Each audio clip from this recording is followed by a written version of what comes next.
La cruz es usada mucho. A lo mejor alguna gente aquí lo tiene en collares, algunos lo tienen colgado en su casa. Se usan los panteones para decir, mira, aquí murió un cristiano. Pero la cruz muchas veces es mal entendido. Incluso hay religiones, los testigos de Jehová hablan mal de la cruz y tratan de explicar que a lo mejor tenía otro diseño. Sea como sea, la cruz tiene un mensaje importante para el cristiano hoy en día, aunque el mundo lo malentiende.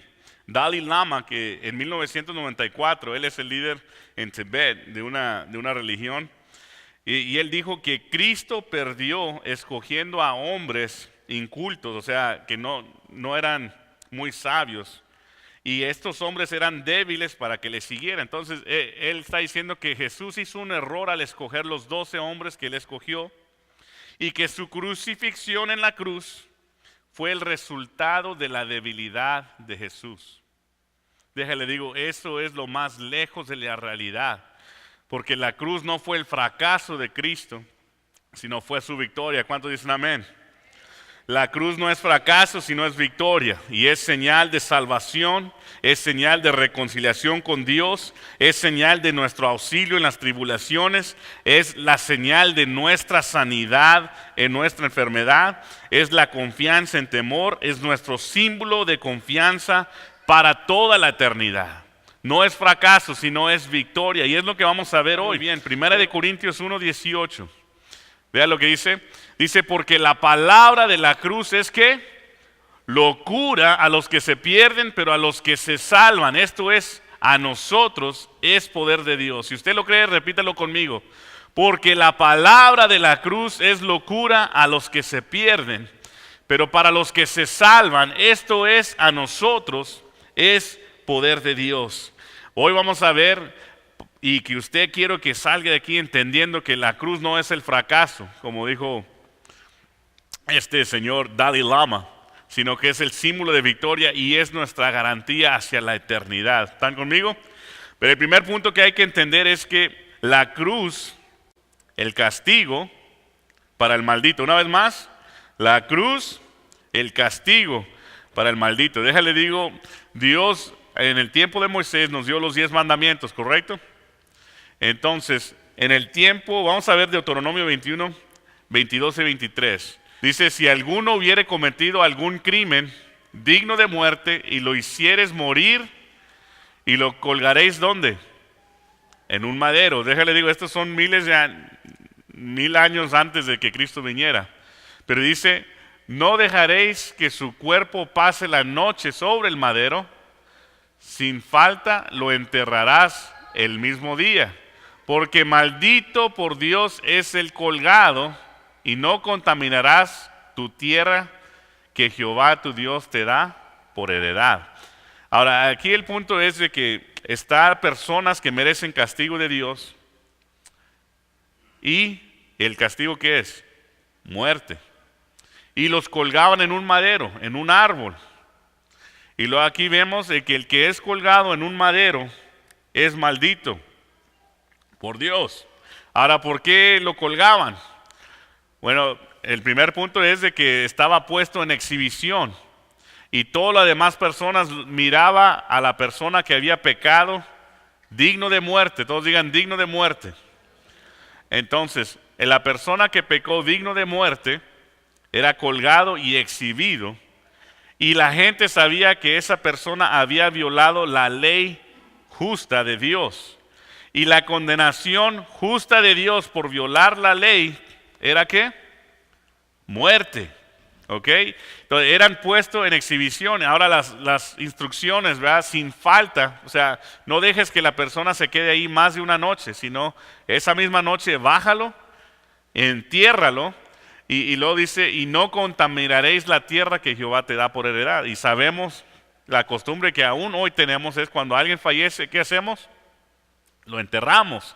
Y lo enterramos para que pues, los animales no lo hagan pedazos, o enfermedades. A lo mejor las aves pueden ir a comer y se transmiten enfermedades de algo muerto, ¿verdad? Entonces dice, mira, el castigo es exhibido en un madero, pero en esa noche, ya que muera, lo bajan del madero, lo entierran para no contaminar. Pero vemos que el castigo era pecado digno de muerte. Y podemos ver que era la desobediencia, incluso algo tan pequeño. Nosotros cuando pensamos un pecado digno de muerte, pensamos en asesinato, ¿sí o no? Pero lo que está hablando aquí es ir en contra de la voluntad de tus padres. Y eso es digno de muerte. Y vemos en el Nuevo Testamento que nosotros hoy en día somos dignos de muerte. Romanos 3:23 dice: por cuanto todos pecaron y están destituidos de la gloria de Dios. Levante su mano si usted ha pecado. Wow, no hombre, qué iglesia tan pecadora. Entonces dice, por cuanto todos pecaron y están destituidos. Eso quiere decir, están lejos de la gloria de Dios. Entonces cuando Dios dio los 10 mandamientos, era su estándar de vida. Era, mira, aquí está la medida que ustedes deben de vivir. Y cuando no lo cumplen, ustedes son dignos de muerte. Por eso Romanos 6:23 dice, porque la paga del pecado, ¿qué es? Es muerte. Entonces por eso vemos en Deuteronomio, cuando alguien hacía un pecado digno de muerte, era exhibido, puesto en un madero y luego bajado y enterrado. Ahora nosotros tenemos culpa en esto y quiero expandir esto con un ejemplo. Okay, en el libro de Números, no lo vamos a ver, nomás se los voy a contar, pero si está tomando notas, apunte Números 21, porque es donde va a encontrar lo que les voy a platicar. Números 21 está el pueblo de Israel en el desierto, y mientras ellos están caminando, pues se frustran, están en el desierto, aunque Dios dice que sus sandalias no se gastaron, ni sus ropas, dice que no les faltaba agua, dice que había una nube guiándolos y las nubes les daba sombra, imagínense. Entonces ellos vivían frustrados, pero estaban en el desierto. Entonces la única forma que ellos podían comer era lo que Dios les daba. ¿Y qué les dio Dios? Les dio maná del cielo. Entonces con ese maná Dios los estuvo manteniendo por 40 años. Pero llegó un punto que en su relación algo se quebró. Igual recuerden que el pecado es ir en contra de tus padres. Dios es nuestro Padre, amén. Entonces Dios estaba manteniendo al pueblo de Israel con comida, con agua, con ropa y los cuidaba. Pero el pueblo de Israel se convirtió como un hijo rebelde y ellos comenzaron a decir, ¿por qué seguimos a Moisés? ¿O por qué seguimos a Jehová? Si nomás estamos aquí en el desierto, mejor nos hubiéramos quedado en Egipto. Y ellos se rebelaron contra Dios y contra Moisés, que es el líder que Dios puso, y dijeron, mejor nos hubiéramos muerto, ¿verdad? Mejor nos hubiéramos ido, porque Él nos está trayendo nomás a morir. Entonces, ellos pecaron, ¿sí o no? ¿Qué es el primer mandamiento? Amarás al Señor tu Dios con todo tu corazón. Entonces, ellos al pecar, Dios manda un justo juicio y dice que eran serpientes ardientes. Ahora no eran serpientes que tenían lumbre, pero hay algunas serpientes que las personas que están con las serpientes dice que cuando muerden es como lumbre en las venas. Entonces cuando habla de serpiente ardiente quiere decir que cuando picaban era sentías como si te estaban quemando antes de que te murieras. Entonces vino la rebeldía, vino el pecado, podemos decir, y Dios manda el justo juicio, que es la serpiente, y las serpientes vienen y muchos mueren, y están muriendo, y muchos con temor. Sucede algo interesante, es de que ellos se arrepienten, todos digan arrepentimiento. Ellos piden a Moisés, dicen, Moisés, perdónanos, hemos pecado contra Dios y contra ti, y queremos que tú intercedas por nosotros. Queremos que tú ores a Dios a nuestro favor. Ahora, ¿el castigo que ellos tenían era justo? ¿Sí o no? La paga del pecado, ¿qué es? No hay justo ni aún uno, ¿verdad?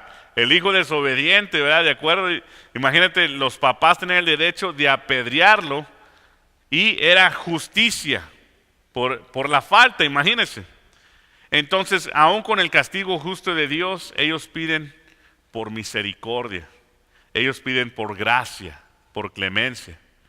Y nuestro Dios es un Dios de amor y Él lo da. Y si usted sabe la historia, cuando Dios le dice a Moisés, ok, les voy a perdonar, les voy a dar la salvación de las serpientes.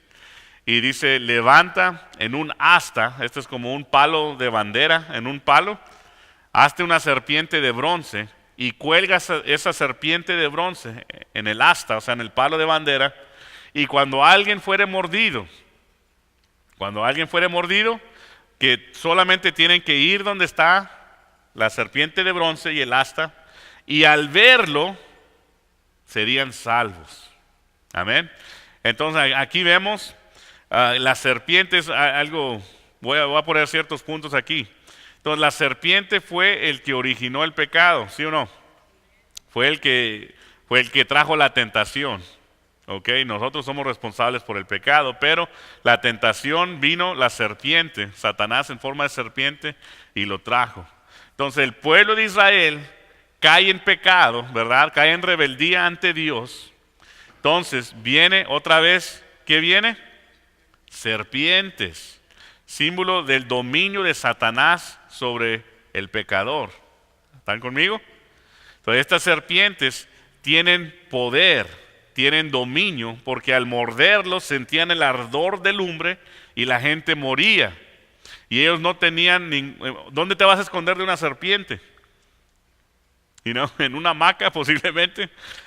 Pero ¿de dónde te escondes? La serpiente puede alcanzar en cualquier lado. Pero cuando vemos que el pecado llegó, las serpientes tenían autoridad para morder y matar.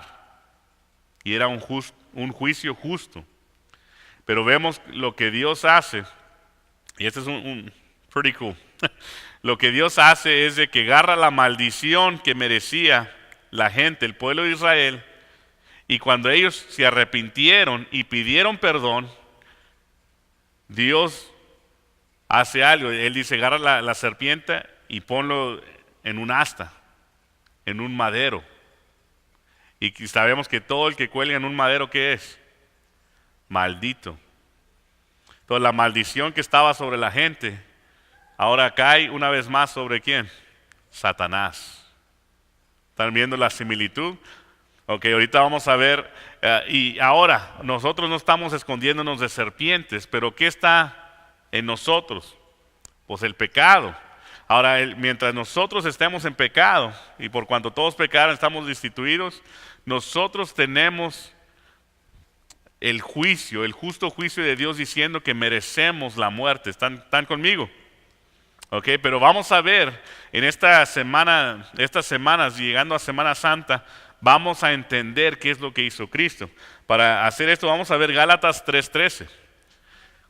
Gálatas 3:13. Dice la palabra de Dios, Cristo nos redimió de la maldición de la ley. ¿Qué era la maldición de la ley? Que el que pecare tiene que ¿qué? Que morir. Entonces Cristo nos redimió de la maldición de la ley, hecho por nosotros maldición, porque escrito está, maldito todo el que es colgado, ¿en dónde? En un madero. Entonces, Cristo se hizo maldición a nuestro favor. Amén. ¿Están entendiendo? ¿Cómo es que Cristo se hizo maldición? Pues Él vino en carne, y ahorita lo vamos a ver con más detalle. Entonces, para que entiendan, ¿por qué la cruz? Bueno, la cruz fue hecho o inventado miles de años, pero fue perfeccionado por los romanos. Ahora los romanos, para exhibir a los muertos, ponían la gente, como hoy en día le dan lethal injection, ¿cómo se dice? La inyección, y las personas que tienen el castigo de muerte, pues son inyectados, se duermen y pues ya no se levantan. Pero en esta época eran brutal. Y este era uno de los castigos más brutales que había, porque las personas, y cuando se termine el culto usted puede venir, venga con su niño, tóquelo, fíjese los clavos, era clavado sus manos y sus pies. Entonces, como no podía pararse, dice que el peso del cuerpo bajaba y no podían respirar, se estaban ahogando. Y eso no quiere decir, aparte de la golpiza, hablando específicamente de Jesús, le dieron latigazos. Dice que era irreconocible los golpes de su rostro, su cara. Y todo esto él lo sufrió en un madero. Ahora, en esta época los romanos tenían maderos por donde quiera, los colgaban en árboles si no hacían algo tan vistoso así. Y la gente, en vez de bajarlo como lo hacían los israelitas, los dejaban ahí en exposición por días. Y venían los pájaros y les sacaban los ojos y era algo horrible. Estaba puesto en exhibición y especialmente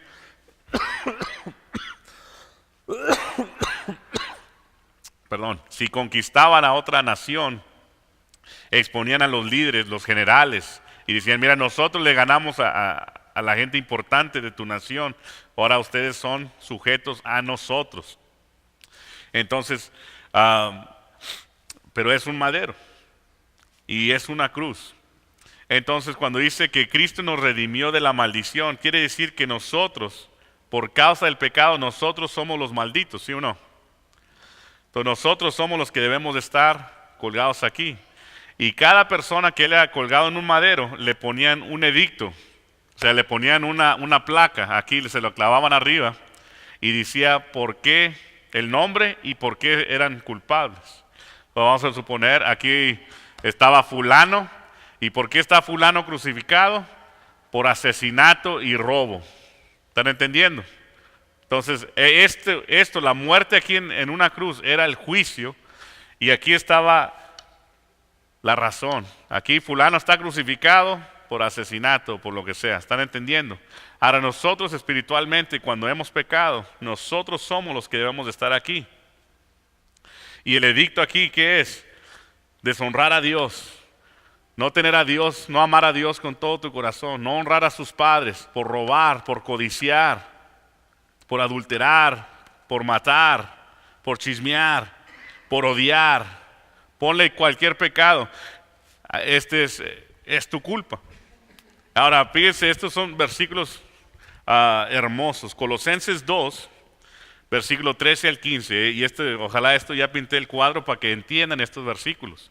Dice, y a vosotros, estando muertos en pecados y en la incircuncisión de vuestra carne, Jesús os dio vida juntamente con él. ¿Y qué hizo Jesús? Perdonándoos, ¿qué? Todos los pecados. Fíjense, dice, anulando el acta de los decretos que habían contra nosotros. Este es el acta de decreto. ¿Están entendiendo? Entonces aquí voy a hablar de mí. Josué es maldito por todos los pecados que he cometido, pero viene Cristo y dice, ok, este edicto, aunque está bien, está correcto. Mira, Josué sí no ama a Dios con todo su corazón. Mira, sí es chismoso, pleitista, borracho, mujeriego, todos los pecados que tú te identificas. Aunque es cierto, viene Jesús y como dice ahí, dice, Él anula, Él agarra ese decreto que estaba en tu contra y lo hace pedazos. Y no solamente lo hace pedazos, vamos a ver qué dice. Anulando el acta de decreto que había en contra de nosotros, que nos era ¿qué? Contraria, quitándola de en medio y clavándola en la cruz. Vamos a ver el 15, dice, y despojando a los principados y potestades los exhibió públicamente, triunfando sobre ellos en la cruz. Amén. Entonces Él lo quitó el acta que estaba en tu nombre y lo clavó en la cruz donde Él fue clavado, donde Él fue sacrificado. ¿Cuántos le dan gracias a Dios por eso? Amén. Entonces eso es la condición donde estamos. Ahora, si tú no has decidido poner tu confianza en Cristo, tu edicto está ahí. Tu edicto, o sea, el acta condenándote aún existe y está ahí. Aunque Cristo murió por todos, ahorita vamos a ver, yo quiero que usted entienda una posición. Está la posición de condenado. Ahora, el ser humano va a pagar por sus pecados él mismo o tiene que aceptar, poner su confianza en Cristo y Cristo paga los pecados. ¿Están entendiendo? Es una o otra y es todo. Cuando uno rechaza a Cristo, lo que está diciendo, mis pecados, cóbramelos a mí. ¿Y sabe qué es ese cobro? La muerte y muerte eterna en el infierno. Jesús lo describió como el lloro y el crujir de dientes, donde el fuego y el gusano nunca muere. Y eso sería tu justo juicio si rechazas a Cristo Jesús. Pero ahora les voy a decir, esa es la condición donde está el mundo. Sus parientes que no conocen de Cristo, ahorita ellos van a ser juzgados por sus pecados. Pero les digo el Evangelio, todos digan el Evangelio. El Evangelio es las buenas nuevas. Vamos a Hebreos 2, 14 al 18. Y les voy a explicar el amor de Cristo demostrado en la cruz. Dice, así por cuanto los hijos participaron de carne y sangre, Él, hablando de Jesús, también participó de lo mismo. Entonces Él se despojó de todo el dominio del reino del cielo y vino y se humilló y se hizo carne. ¿Ok? Vamos a ver para qué. Para destruir por medio de la muerte al que tenía el imperio de la muerte. Esto es, ¿quién? El diablo. Recuerden, cuando estaba el pecado, las serpientes tenían autoridad para matar. Hoy en día estás igual. Si hoy tú vives en pecado, todos los pecados que tú haces, el diablo tiene derecho sobre tu vida para destruirlo. Y su trabajo es robar, matar y destruir. Pero vamos a ver qué hizo Cristo por nosotros. Jesús dice, y para librar a todos por el temor de la muerte que estaban durante toda la vida sujetos a servidumbre. Sujetos a servidumbre quiere decir a un peso, a un trabajo. Te le digo, antes de que viniera ese Cristo, la gente no sabía. Y hoy en día es lo mismo. Tú le preguntas a alguien, si tú murieras hoy, ¿irías al cielo? Y la gente dice, no sé, lo que Diosito quiera. Yo no sé, I don't know. You know? Entonces ellos, a lo mejor ahorita con salud no lo piensan, pero póngale en una cama de hospital y que le digan que tiene 2 días para vivir. Pónganse a ver, va a haber el temor de Dios y va a decir, ¿qué va a pasar conmigo después de que yo muera? Todos se hacen cristianos. Hay un predicador que me gusta mucho, se llama Andrew Womack, y lo escucho mucho, y él decía que él estaba en la guerra. Y dice que cuando él estaba leyendo la Biblia, todos le hacían burla. Y cuando ellos estaban haciendo los chistes y iban a las cantinas y a andar con las mujeres, él no iba y le hacían burla. Pero cuando estaban en el foxhole, es donde, en los trenches, eso quiere decir donde estaban tirando, dice, todos eran cristianos, todos creían en Dios cuando está su vida en la línea. Entonces, mientras Satanás tiene dominio sobre ti por el pecado, tú siempre vas a estar bajo servidumbre, vas a estar incierto, vas a estar en temor hacia qué va a pasar en el futuro. Dice, porque ciertamente, wow, this is beautiful, no socorrió a los ángeles. ¿De quién está hablando? Está hablando de Cristo Jesús. Dice, ciertamente no socorrió a los ángeles, sino socorrió a la descendencia de Abraham. Esto es hermoso, hermano. Entonces, fíjense que Satanás fue el primero que se rebeló contra Dios.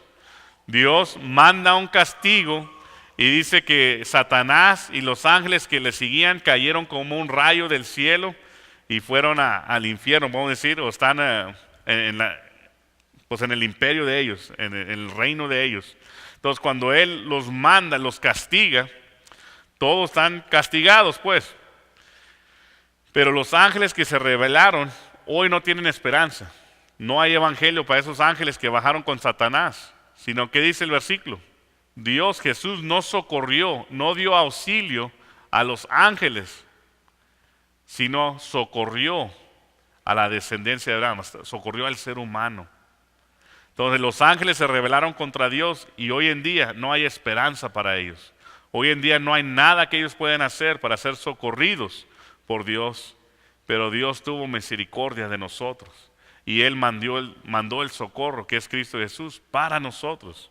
¿Están entendiendo lo grave de esto? La gratitud que usted debe de tener al pensar que Dios mandó un socorro para ti. El otro versículo dice, por lo cual debería ser en todo semejante a sus hermanos para venir a ser misericordioso y fiel sumo sacerdote en lo que a Dios se refiere, para expiar los pecados del pueblo. Está hablando de que Cristo tuvo que venir en carne propia para pagar y ser nuestro sumo sacerdote y expiar. Eso quiere decir que el pecado que nosotros teníamos, Él se lo va a llevar. Había una oveja de expiación, entonces los sacerdotes ponían la mano sobre la oveja y según el pecado y la maldición del pueblo y la nación, se transfería a la oveja y luego la oveja lo llevaban al desierto o al monte y lo dejaban ir y lo corrían la oveja para que se lo comieran y lo destruyeran los lobos o los osos o cualquier animal que estuviera ahí. Entonces los pecados fueron expiados, right? Fueron llevados hacia afuera. Entonces Jesús, ¿qué fue? Él vino en carne propia y hizo y vivió como nosotros para hacer la expiación por nuestros pecados. Y dice, pues en cuanto Él mismo padeció siendo como tentado, es poderoso para socorrer a los que son tentados. ¿Quiénes son tentados? Amén. Entonces, ¿quién es mi socorro? Es Cristo Jesús. Él sabe, Él fue tentado en todo, en ir en contra de la voluntad de Dios. Él fue tentado, pero no cedió. Hermano, hoy, yo sé que a muchos les gustan los resúmenes, a mí me gustan los resúmenes.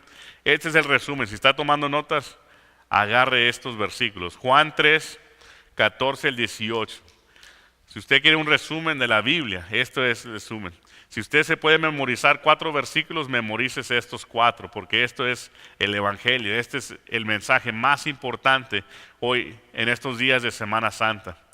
Y fíjense lo que Jesús le dijo a Nicodemo, un hombre que sabía mucho de la ley, sabía todas estas cosas. Pero Jesús, para explicarle el Evangelio, fíjense cómo lo hizo. Dice, y como Moisés, Jesús está hablando a alguien, a Nicodemo, dice, y como Moisés levantó la serpiente en el desierto, ¿qué dice? Léalo conmigo. Así es necesario que el Hijo del Hombre sea levantado. 2 comparaciones aquí. El socorro en el desierto solamente Dios lo pudo haber hecho. Amén. La gente a lo mejor podía ponerse botas, no sé si había botas en esa época, se ponía botas, que a lo mejor ellos podían inventar antivenom, para que el veneno no les hiciera efecto. Pero sea como sea, cualquier intento humano, si una serpiente les mordía, ¿qué iba a pasar? Morían. You're done. No hay esfuerzo humano que pudo haber salvado, sino la gracia de Dios y las instrucciones que Dios le dio a Moisés. Y la gente que obedecía.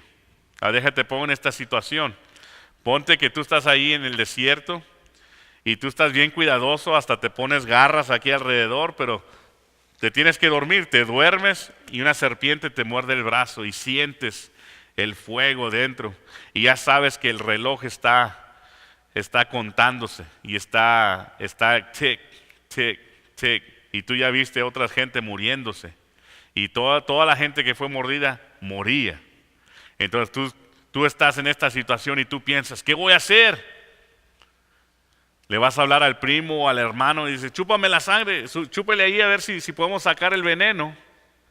O tú puedes pasar tu tiempo, yo tengo unas hierbitas, le voy a echar una hierbita aquí, o le voy a echar Vicks, o cualquier remedio casero, y voy a tratar de sobrevivir a mi modo.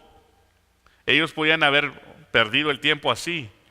O podían haber ido donde estaba el asta, donde estaba la serpiente de bronce, ir a ver la serpiente y vivían. ¿Ok? Entonces, si tú estás mordido, ¿qué harías? ¿Confiarías en tus trabajos, en tus méritos? ¿Hablarías con el brujo o el santero del pueblo para que te curara? ¿O ibas a ir a la provisión que Dios dio? ¿Qué harían? ¿Qué es lo más fácil? Ir a la provisión que Dios proveó, ¿sí o no? Ahora, ¿qué toma ir? Vamos a suponer que la cruz esa tiene la serpiente, vamos a suponer. Entonces yo estoy mordido. ¿Qué toma? Toma obediencia. Toma obediencia primeramente y el otro es decisión. Decidir, dice, mira, me voy a morir. Estoy mordido. Me voy a morir, voy a obedecer lo que Dios dijo. y voy a venir aquí a la provisión, y al verlo, ya la muerte no tiene efecto. ¿Están entendiendo? Ahora, hoy en día no te está mordiendo serpientes, pero hoy en día tú estás mordido del pecado y el reloj está clicking, está ticking. Tú no sabes cuándo te vas a morir. Tú no sabes si tienes garantizado el día de mañana. No lo sabes. Pero ¿sabes qué? Tú ya estás en pecado y te estás muriendo. Amén. Entonces, ¿qué vas a hacer? Vamos a ver qué dice estos versículos.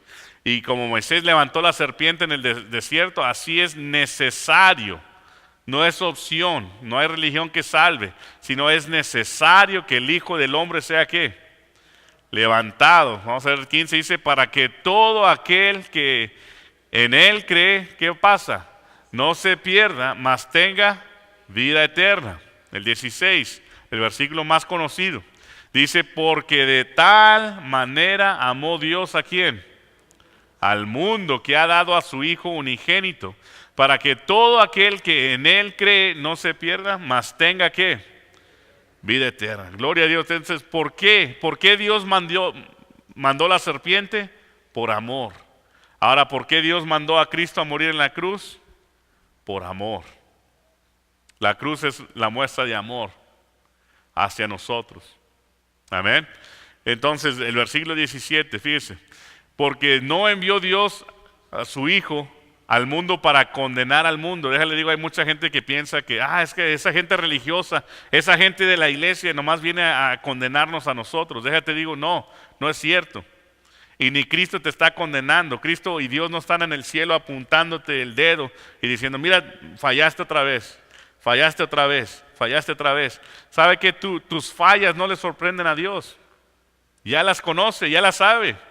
Tus fallas no le sorprenden, pero ¿sabe qué le sorprende a Dios? Que ahí está la solución y no corres hacia ella.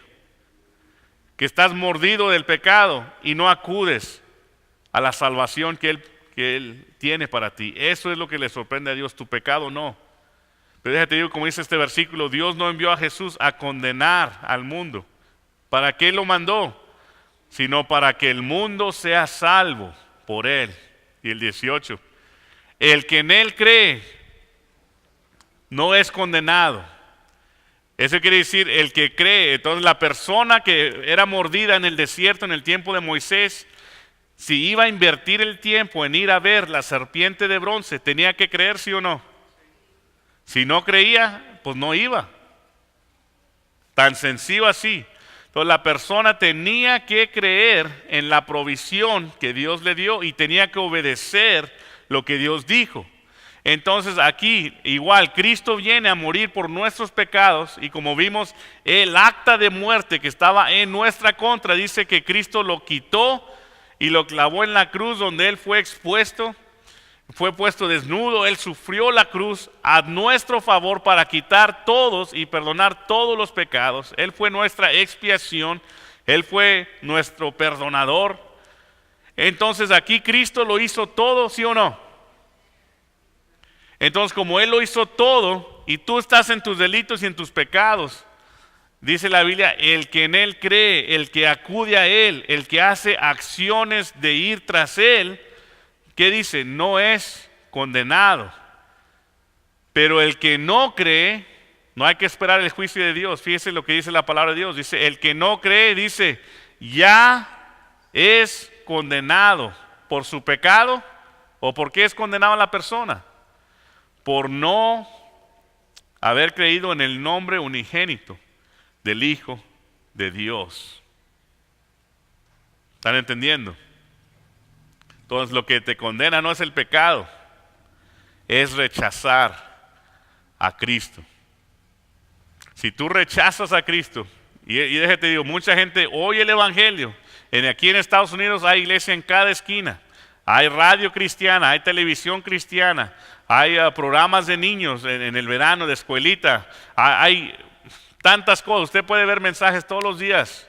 Pero si usted no toma la decisión de ir y poner su confianza en la provisión de Cristo, usted ya está condenado. No hay que ver lo que Diosito quiera. Le digo, la gente dice, no sé lo que Diosito quiera. ¿Sabe lo que Dios quiere? Que tú seas salvo. Por eso mandó a Cristo a la cruz del Calvario. Si Dios no quisiera que tú fueras salvo, no lo hubiera mandado y tú hubieras muerto en tus delitos y pecados. Igual, si Dios no hubiera tenido compasión con el pueblo de Israel, esas serpientes hubieran acabado con esa nación.